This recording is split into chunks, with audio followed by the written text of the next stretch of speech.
গত সপ্তাহের পর এই সপ্তাহের প্রথম দিনে আবারও শহরে ইডির তল্লাশি অভিযান। 4 জায়গায় ইডির তল্লাশি অভিযান চলছে।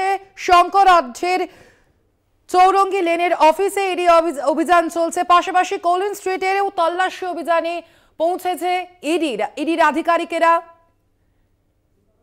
এ বিষয়ে আমরা আরো বিস্তারিত জানবো। ফোন লাইনে রয়েছেন আমাদের প্রতিনিধি দুর্গাদাস বন্দ্যোপাধ্যায়। দুর্গাদাস, আর কোথায় কোথায় ইডির তল্লাশি অভিযান চলছে এই মুহূর্তে, এবং সবটাই কি শঙ্করাঢ্যর সূত্রকে বেঁধে?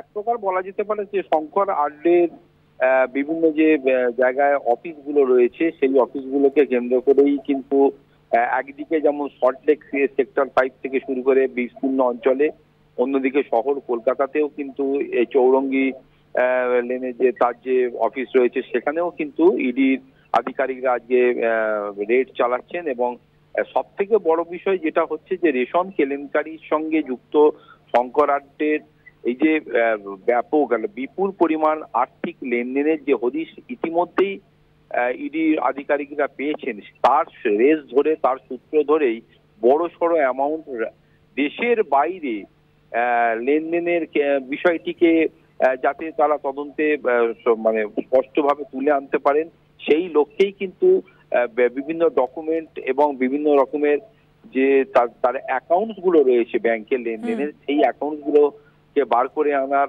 এবং তাদের আর্থিক লেনদেনের বিষয়টিকে তুলে আনার জন্যই কিন্তু এটা করা হচ্ছে বলা যেতে পারে। তবে একটা বিষয় পরিষ্কার যে রেশন দুর্নীতি কাণ্ডে এই শঙ্করাঢ্য, যিনি তৎকালীন রাজ্যের যে খাদ্যমন্ত্রী জ্যোতিপ্রিয় মল্লিকের ঘনিষ্ঠতা থাকাকালীন, তার সঙ্গেও যে সমস্ত আর্থিক লেনদেনের বিষয় ইতিমধ্যেই তাদের কাছে যে সমস্ত ডকুমেন্ট উঠে এসেছে, সেখানে গিয়ে কিন্তু জ্যোতিপ্রিয় মল্লিকের লেনদেনের বিষয়টিও কিন্তু তারা খতিয়ে দেখছে।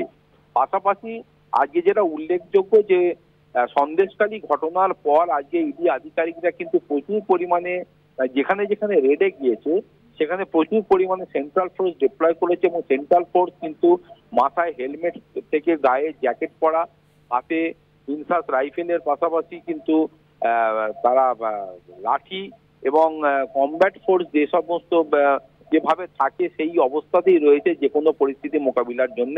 এটা কিন্তু একটা উল্লেখযোগ্য ডেভেলপ করেছে ইডি আধিকারিকদের, এটা বলা যেতে পারে।